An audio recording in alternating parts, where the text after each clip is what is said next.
Ok, muy buenos días, estimado Samuel. Un gusto de participar en este tercer encuentro internacional de difusión científica. Nuestro tema de investigación está basado en la dispersión atmosférica de dióxido de carbono en ecosistemas agroforestales, perdón. Entre los autores, como autor principal, mi persona, y nuestros coautores, como parte del proyecto, es Teji Macías Zambrano, Tanya Bravomera, Verónica Espinel Pino y Giovanni Chávez del Valle. Introducción. La concentración global de dióxido de carbono en la atmósfera en los últimos años ha superado las 400 partes por millón. Este aumento se debe principalmente a las emisiones de gases de efecto invernadero causadas por un sinnúmero de actividades del hombre.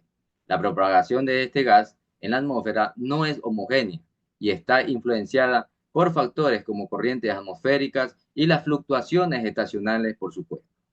Sin embargo, el impacto acumulativo de estas emisiones contribuye a un calentamiento global y al cambio climático a una escala sin precedente y de hecho pues perjudicando a la parte agroforestal.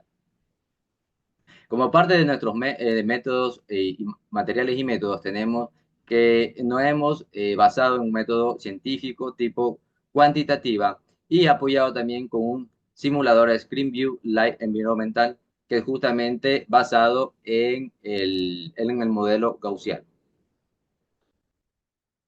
Adicional a todo esto, nosotros hemos considerado lo que es la magnitud y dirección de la velocidad del viento, la estabilidad atmosférica, la categoría de la estabilidad atmosférica, el gradiente de temperatura y la estimación de la altura de la pluma, que justamente es la altura de los gases de una chimenea que emiten pues, las empresas cerca a los establecimientos agroforestales, acá en Puerto Viejo, Manabí, Ecuador.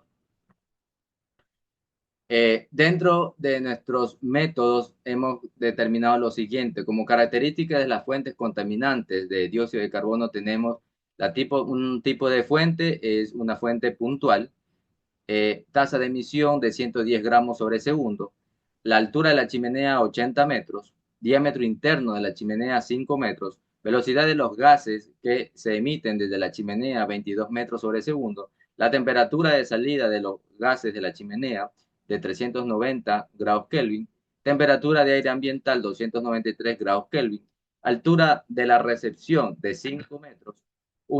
Tenemos también que nuestra zona donde se encuentra aplicado el estudio, una zona urbana, la altura en este caso de edificio donde posiblemente exista una complicación para que se dé correctamente el mezclado de los gases, ya en una altura pues no tenemos, por aquello tenemos cero. En la tabla número 1 tenemos ahora especificado la magnitud y dirección de la velocidad del viento en la ciudad de San Jorge, que es en Puerto Viejo, Manabí, Ecuador.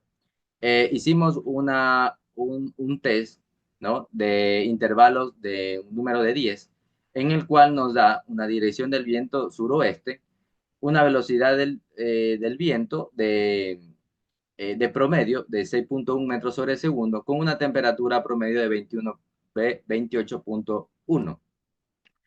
En la tabla número 2, mostramos la categoría de estabilidad atmosférica, según Pascal-Gifford, en donde la velocidad del viento en la superficie tenemos mayor a 6 metros sobre segundo. De acuerdo a la insolación diurna, tenemos 3 niveles, fuerte, moderado, bajo, en donde la ponderación o la tendencia está con una categoría de estabilidad tipo D, y la nubosidad nocturna, también está considerada con una estabilidad en una categoría D. La tabla número 3 nos muestra la clase de estabilidad atmosférica y el gradiente de temperatura a nivel ambiental, específicamente. Entonces, de acuerdo a esto, como nuestra tendencia está en una categoría de estabilidad atmosférica tipo D, para nosotros entonces significa que es una clase de estabilidad atmosférica neutral, en donde el gradiente de temperatura ambiental está que por cada 100 metros de temperatura, metros de altura, tenemos de menos 1.5 a menos 0.5. Y el gradiente de potencial tenemos entre menos 0.5 a 0.5. Por otra parte, tenemos que como parte también de los materiales y métodos, tenemos que el coeficiente de estabilidad atmosférica en la tabla número 4, la clase de estabilidad, como hemos mencionado, es neutral. Nuestra zona está en rural, tanto un coeficiente de 0.15 y en urbano de 0.25. Posterior a eso, todos estos criterios que he mencionado nos va a permitir a determinar una variación de la velocidad y por último una estimación de la altura de la pluma, como les dije, que es la altura máxima que llegan los gases para hacer el mezclado a nivel atmosférico.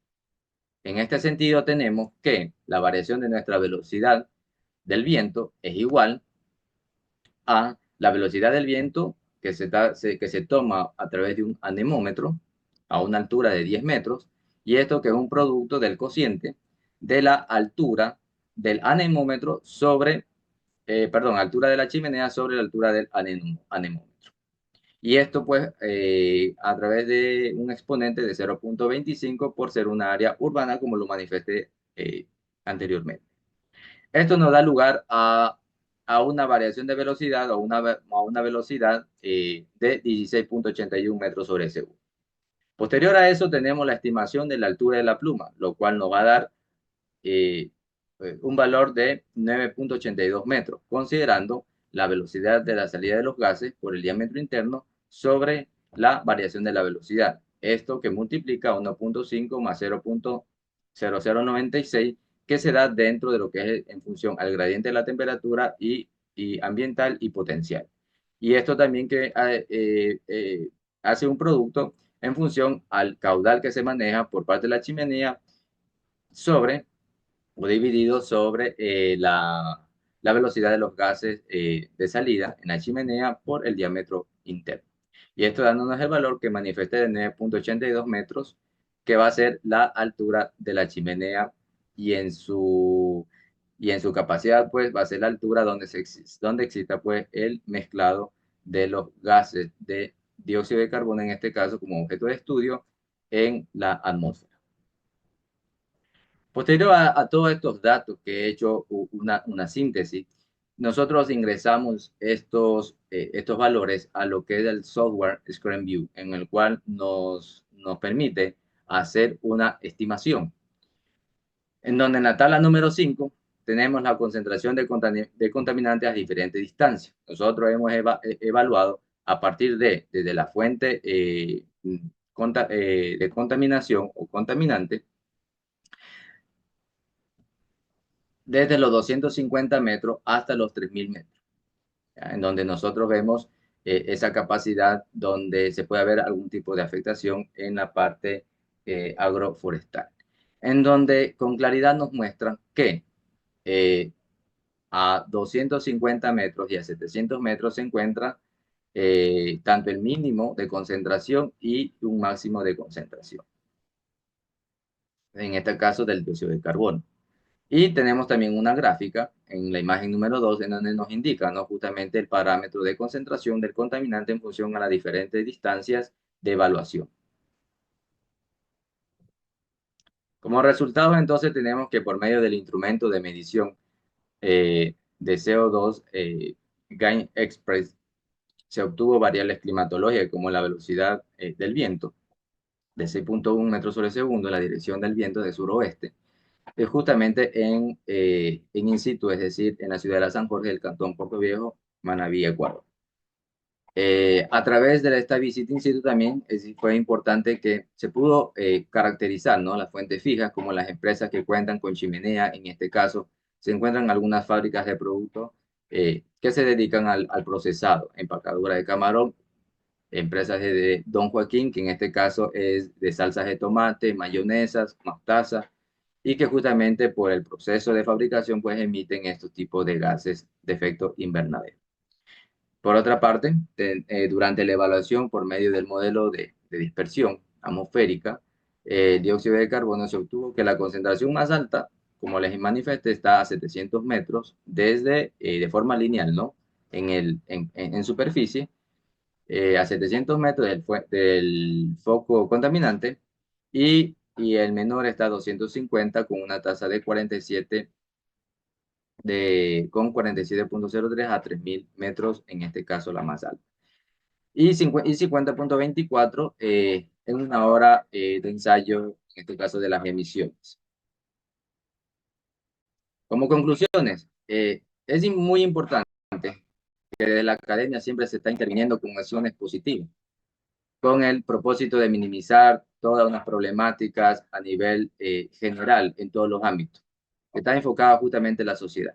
También se provee apoyo profesional al gobierno local, ya que se basa en algunas investigaciones aplicadas para coayudar con información veraz para tomar decisiones acertadas, articulando así algunos planes, programas de desarrollo sostenible. Por otra parte, tenemos que las distancias del foco contaminante están dentro de estos límites, ¿no? Estamos bordeando los 57 microgramos sobre metro cúbico, lo cual son tasas aceptables dentro de la localidad. Sin embargo, la medida en que otras industrias se asienten en la zona, las emisiones sí van a afectar, por supuesto, o va a conllevar, ¿no?, a realizar otros estudios adicionales, porque la concentración puede incrementarse y de hecho va a poder generarse un problema a nivel de salud y justamente en la parte también agroforestal. Muchísimas gracias. Esta fue la presentación que les quería compartir. Estoy a las órdenes ante cualquier duda.